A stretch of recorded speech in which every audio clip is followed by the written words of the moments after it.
தியாகி இமானுவேல் சேகரனாரின் குரு பூஜை இந்த நிகழ்ச்சியில காங்கிரஸ் பேரியக்கத்தின் சார்பாக எங்கள் தலைவர் மல்லிகார்ஜுன கார்கே, இந்த தேசத்தின் எதிர்க்கட்சி தலைவர் ராகுல் காந்தி அவர்கள் சார்பாக இன்று அவருக்கு மலரஞ்சலியை செலுத்தியிருக்கிறோம். முதல் 9ஆம் தேதி 10வது மாதம் 2010ஆம் ஆண்டு தலைவர் ராகுல் காந்தி அவர்கள் டாக்டர் மன்மோகன் சிங் அவர்கள் பிரதமராக இருக்கும் பொழுது தேசிய தலைவராக அங்கீகரித்து ஸ்டாம்ப் வெளியீட்டு விழாவில் கலந்து கொண்டார்கள்.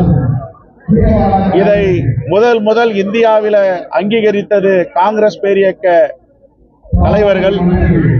தற்போது நம்முடைய மாண்புமிகு முதலமைச்சர் அவர்கள் எங்களுடைய கோரிக்கையை ஏற்று மணிமண்டபமும் திருவுருவச் சிலையும் அரசு விழாவாக அறிவித்திருக்கிறார்.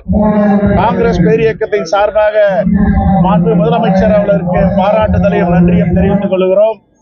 இந்த நிகழ்ச்சியில எங்களோடு எங்களுடைய மேலாள் நாடாளுமன்ற உறுப்பினர் அகில இந்திய செயலாளர் திரு விஸ்வநாதன், துணைத் தலைவர் திரு சொர்ணா சேதுராமன், பொன்னேரி சட்டமன்ற உறுப்பினர் திரு துரை சந்திரசேகர், மீனவர் அணியின் தலைவர் திரு ஆம்ஸ்ட்ராங் பெர்னாண்டோ, திரு மூர்த்தி அவர்கள், திரு லெனின் பிரசாத் இளைஞர் அணி தலைவர் அவர்கள், கார்த்திக் மாவட்ட தலைவர், ராஜாராம் மாவட்ட பொறுப்பாளர், கார்த்திக் மதுரை மாவட்ட தலைவர், செல்லத்துறை அப்துல்லா, சரவணகாந்தி, பாக்கியராஜ் அவர்கள் போன்ற தலைவர்கள் எல்லாம் இன்று காங்கிரஸ் பேரியக்கத்தின் சார்பாக கலந்து கொண்டு அவருக்கு வீர வணக்கத்தை செலுத்தி இருக்கிறோம்.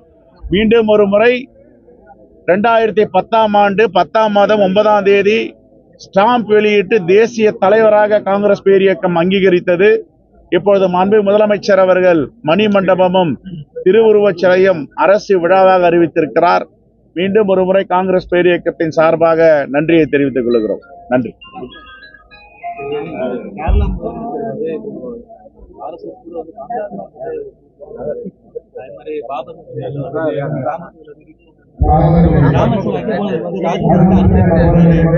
இதெல்லாம் பேஸ்லெஸ் அலிகேஷன், இதுல எந்த உண்மையும் கிடையாது.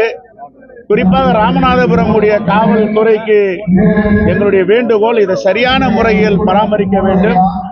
எங்களுக்கு மதுரை மாவட்டத்தில் சரியான முறையில் பாதுகாப்பு கொடுத்து அளித்து வந்தார்கள். சிவகங்கையில சரியான முறையில் பாதுகாப்பு கொடுத்து இங்கு கூட்டி வந்தார்கள். ராமநாதபுரத்தில் எந்த பாதுகாப்பும் இல்லாமல் எங்களுடைய நாடாளுமன்ற உறுப்பினர்கள், தலைவர்கள் எல்லாம் சரியான முறையில் இங்க நடத்தவில்லை. வருத்தத்துக்குரியது. ஏன் ராமநாதபுரம் காவல்துறை இவ்வளவு மெத்தனமாக இருக்கிறது என்ற வருத்தத்தை நாங்கள் இங்கே பதிவு செய்ய விரும்புகிறோம். நாங்கள் கட்டுப்பாடோடு வருகிறோம், ஆகையால் எந்த பிரச்சனையும் இல்லை. ஆனால் ஒரு காங்கிரஸ் பேரியக்கத்துடைய தலைவர்கள் வரும்பொழுது ராமநாதபுரம் மாவட்டத்துறை காவல்துறை கண்காணிப்பாளர் ஏன் இதை ஒழுங்குபடுத்தவில்லை? இது வேதனைக்குரிய விஷயம். நாங்கள் எல்லாம் கட்டுப்பாடோடு இருக்கிறோம். இது மனநிறைவோடு முடிந்திருக்கிறது. ஒருவேளை கட்டுப்பாடு இல்லாமல் தள்ளுமுள்ளு நடந்திருந்தால் இதை யார் பொறுப்பேற்பது? உண்மையிலே காவல்துறை ராமநாதபுரம் மாவட்டம் சரியாக இனி வரும் காலங்களில் செயல்பட வேண்டும். அங்கங்கே நிற்க வைப்பது, தலைவர்களை பிடிப்பது, சிறை பிடிப்பது போன்று இது எந்த விதத்திலும் ஏற்றுக்கொள்ள முடியாது. நானே வருகிறேன், யாரும் கூட கிடையாது.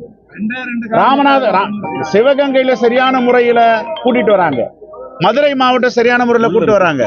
ராமநாதபுரம் மாவட்ட காவல்துறைக்கு என்ன பிரச்சனை? ஏன் இவ்வளவு அலட்சிய போக்கு?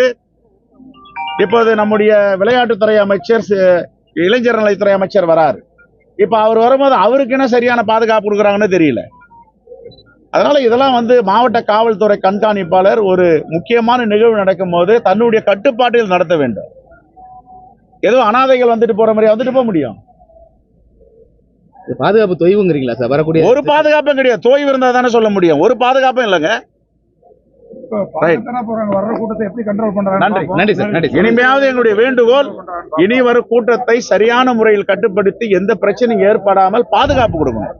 எங்களை மாதிரி ஆளுகளுக்கே இந்த மாவட்டத்தில் பாதுகாப்பு இல்லைன்னா வேற யாருக்கு நீங்க பாதுகாப்பு கொடுக்க போறீங்க? நன்றி சார். நன்றி.